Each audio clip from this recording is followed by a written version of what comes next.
বন্ধুরা, অন্তঃস্থ শক্তি সম্পর্কে আমরা তো সবাই মোটামুটি জানি, তাই না? বস্তুর অণুপরমাণুর অন্তর্নিহিত যে গতিশক্তি থাকে, আর সেই গতিশক্তির কারণে প্রত্যেকটি বস্তুর মধ্যেই একটি শক্তির সৃষ্টি হয়, যে শক্তিটি অন্তঃস্থ শক্তি নামে পরিচিত। আর এই অন্তঃস্থ শক্তির একটি সাধারণ রাশিমালা রয়েছে, যেটি হচ্ছে বস্তুর তাপমাত্রার সাথে সম্পর্কিত।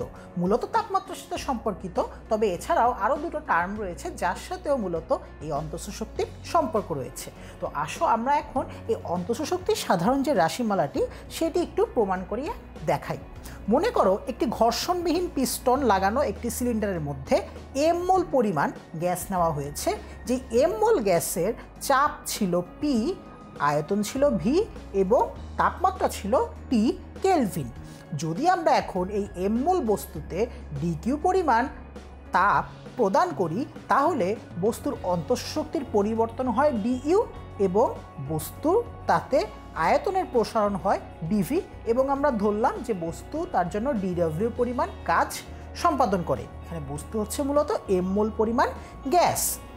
আচ্ছা, আমি এখানে একটু কারেকশন করতে চাই। আমার আয়তনের কোনো প্রসারণ যদি না হয় বন্ধুরা, তাহলে আসলে কি হবে বলো তো?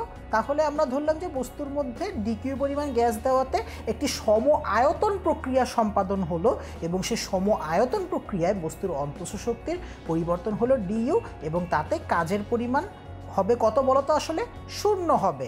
কেন শূন্য হবে? কারণ হচ্ছে বস্তুর এটা হচ্ছে সম আয়তন প্রক্রিয়া।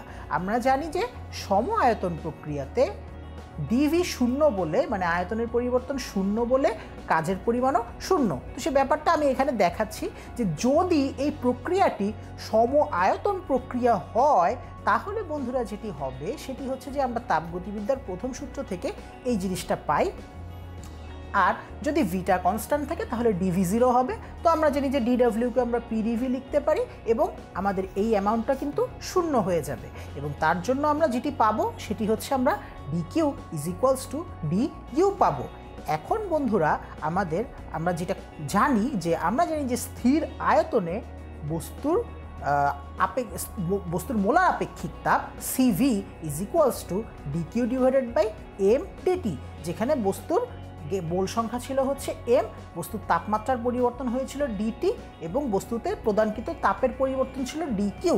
এখন আমরা কি লিখতে পারি? আমরা ডিকিউ ইজ ইকুয়ালস টু লিখতে পারি সিভি এম ডিটি। এখন দেখো বন্ধুরা, আমরা তো লিখেছি যে প্রসেসটা যেহেতু সম আয়তন প্রক্রিয়া ছিল, সেখানে dq is equals to du, তাহলে আমাদের ডিইউ ইজ ইকুয়ালস টু কী আসছে?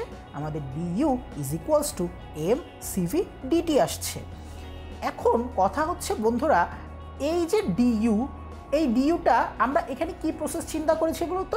সম আয়তন প্রক্রিয়া চিন্তা করেছি। তো কথা হচ্ছে যে সম আয়তন প্রক্রিয়ায় কি কেবলমাত্র এই শর্তটা সত্য হবে? অন্য কোনো প্রক্রিয়া কি শর্তটা সত্য হবে না? ব্যাপারটা আসলে আমরা এইভাবে তুলনা করতে পারি যে তুমি তোমার বাসার মধ্যে, রুমের মধ্যে ক্যালকুলেটারে 2+3 ইজ ইকুয়ালস টু পাচ্ছ কত বলো? 5। এখন ক্যালকুলেটারটা তুমি যদি চাঁদে নিয়ে যাও, তাহলে কি 2+3 ইজ ইকুয়ালস টু 5 হবে না বন্ধুরা? দেখা যাবে যে চাঁদে নিয়ে গেলেও ক্যালকুলেটারের রেজাল্ট কিন্তু 2+3 ইজ ইকুয়ালস টু 5ই আসবে। সেরকম এই যে আমরা সূত্রটা পেলাম, এই সূত্রটা সম আয়তন প্রক্রিয়া ধরে তারপরে সিভি এনে তারপরে করা হলেও যে কোনো প্রক্রিয়ার ক্ষেত্রেই আমরা ডিইউ এর পরিবর্তে এম সিভি ডিটি লিখতে পারি। এটা কিন্তু অবশ্যই আমাদের মনে রাখতে হবে। এখন কথা হচ্ছে, দেখো আমি তোমাদেরকে এর আগে যে ভিডিওগুলো করেছিলাম তার কয়েকটার মধ্যে তোমরা যদি দেখে থাকবে, যে আমি বলেছিলাম যে অন্তঃস্থ শক্তির সাথে তাপমাত্রার পরিবর্তনের বেশ সম্পর্ক রয়েছে। তো দেখো আমরা এখান থেকে সেই ব্যাপারটি একটু দেখার চেষ্টা করি। আমরা যদি এখানে মোল সংখ্যা বস্তুর নির্দিষ্ট বলি, এবং নির্দিষ্ট মোল গ্যাসের মধ্যে আমার কি হবে? স্থির আয়তনে গ্যাসের যে মোলার আপেক্ষিক তাপ সেটাও কিন্তু কনস্ট্যান্ট হবে।